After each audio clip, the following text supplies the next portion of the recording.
Hello, today's writing lecture is on revision. As you know, as a team you will be drafting your final report, and then you will later be adding to it and revising it as a team.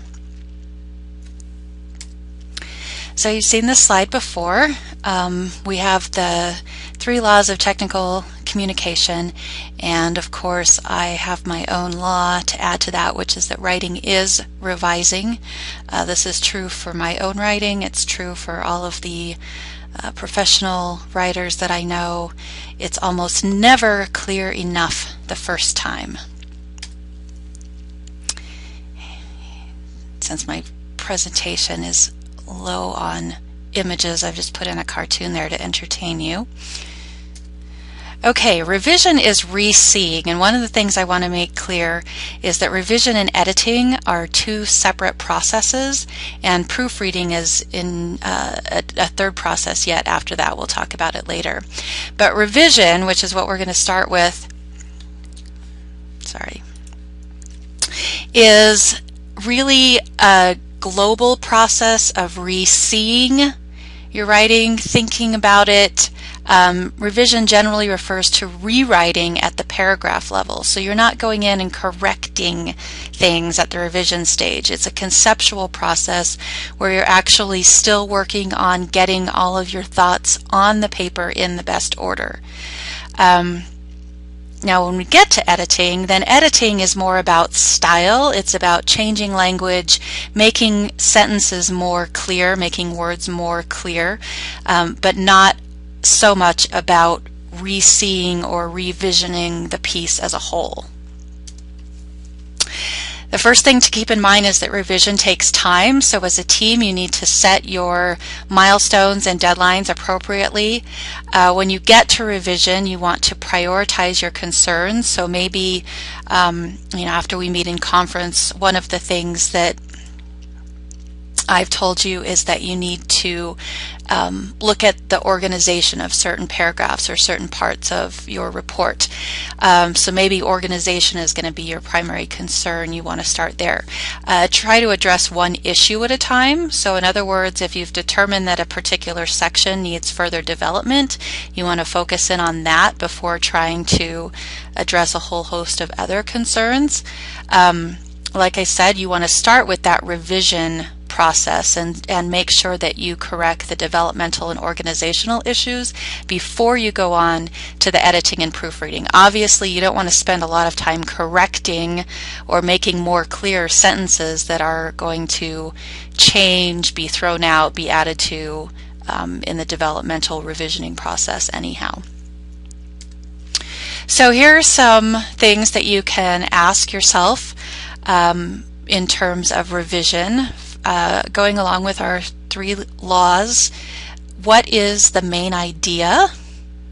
You want to make sure that it's clear to you, that it's identifiable in the report. And this can refer to not just the main idea of the overall document, but also within paragraphs, within sections. You want to make it clear that the purpose of each paragraph is stated clearly. Do all parts of the paper or the document advance your purpose? One of the things you might try is just sort of identifying yourself paragraph by paragraph what the purpose of each paragraph is. Again, have I stated the purpose or thesis clearly? Have I developed the idea sufficiently? For our law about addressing audience, here are some questions that you can ask yourself in order to determine how well your document addresses audience. Of course, you always want to start with what does your audience already know and what do they need to know in order to understand your paper or your document. Do you include enough context and background, or have you included too much? So we want to kind of walk that line of making sure that the context and background is sufficient, that the audience understands the document, but we also want to not bore them or insult their intelligence by giving them too much information, things that they are already aware of, and then not kind of sacrificing your own point in that process. What questions or objections do I anticipate my audience raising? So again, these are developmental or revision questions, things to address in the development of your document before you get to that proofreading stage. Here are some questions of organization. Can you identify the thesis or main point or the topic sentence of every paragraph? So remember, in our documents we have different levels of organization. We've got the document as a whole, we've got the subsections, and then you've got the paragraphs within the subsections. So you want to make sure that all three of those levels of organization are clear, that the thesis or main point or topic sentence, depending on what level you're at, is clear. In terms of these kind of complex technical documents, one of the things you want to look at is the subheadings. Are they meaningful? Do they direct your reader through the document? Do you explain everything that you need to explain and in the most logical order? So in other words, do I present old information before I present new information? So I want to provide the context or that old information first before explaining new information. That helps the reader follow along or see the logical progression of your ideas. Then we get to editing, and this has to do with our law of maximizing our signal to noise ratio. This is where we want to start to tinker with words and sentences to make things clear. So don't start editing until you are satisfied with the development and organization of the document, for reasons we've already explained.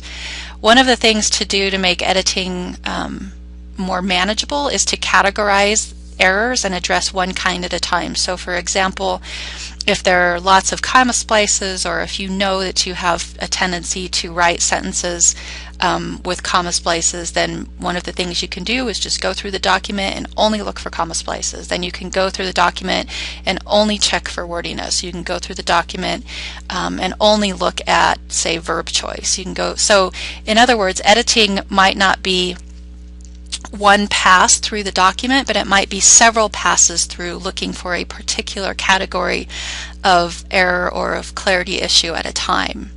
And here's something I'm really going to stress. I think that it's going to help you, especially to catch those things like wordiness and lack of clarity and these kind of awkward sentences, to read the document out loud. I know we're used to looking at screens, but your brain will sort of compensate for what you think is on the page. If you force yourself to read out loud, you're going to trip over those awkward sentences and those wordy phrases, and be able to identify them and correct them a little bit more effectively than if you're just reading silently from the screen. So here are some ideas. Normally when I present these to students, they kind of roll their eyes like, oh my gosh, I'm never going to do all of that. But these are the kinds of things that professional writers do in order to make their writing as clear and effective as they possibly can. Verbs are key. They are absolutely key to clear writing. And so one of the things you can do is just force yourself to identify the verb in every sentence and then ask yourself, is it vague? Is it the right verb to begin with? Is it buried in a prepositional phrase somewhere where it sort of hides the meaning of the sentence and makes the sentence wordy and awkward and unclear? So like I said, one of the key things you can do is just identify those verbs. Another thing you can do kind of at the paragraph level is summarize each paragraph, even if you're kind of doing it in your head, to identify that the paragraphs are in the most logical order.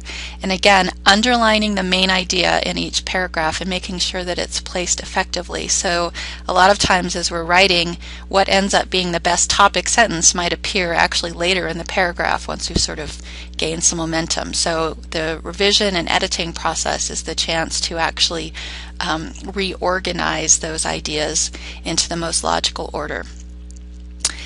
Does the introduction accurately reflect the paper, the document?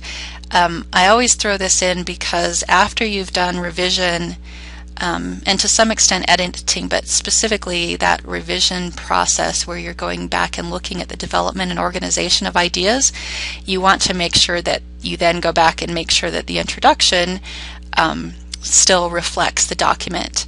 Or maybe you now have a clear idea of your purpose, and so you might want to revise the introduction last after you've really got the document set where you want it. And then finally we get to proofreading, and proofreading is that final level of checking for mistakes. Again, my advice is to read a hard copy. Do not rely on your word processor tools. We've made this point before that spell check doesn't catch, for example, words that are spelled correctly but used incorrectly. So then, kinds of things, affect, effect, all of that kind of stuff. When you're proofreading, you want to check for both correctness, so that would be, your spelling errors, your punctuation, that kind of thing, and consistency. So since you are collaborating on these reports, you want to make sure that you've been consistent between writers. This is going to be important for the final and not so much for the draft, where in the draft we know that each writer is accountable for a particular section. But when you are doing collaborative reports that go to an audience, and the report needs to look like it came from one group author, then consistency becomes really key. That you've consistently, for example, used the right pronouns, that you have worded like sentences the same way.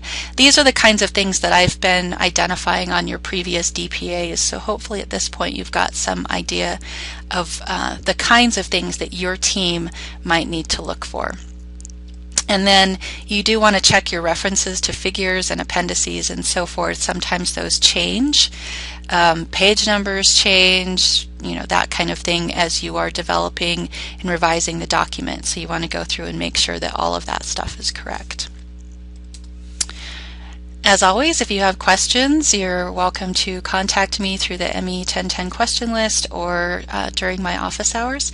I look forward to conferencing with each team as you develop these reports.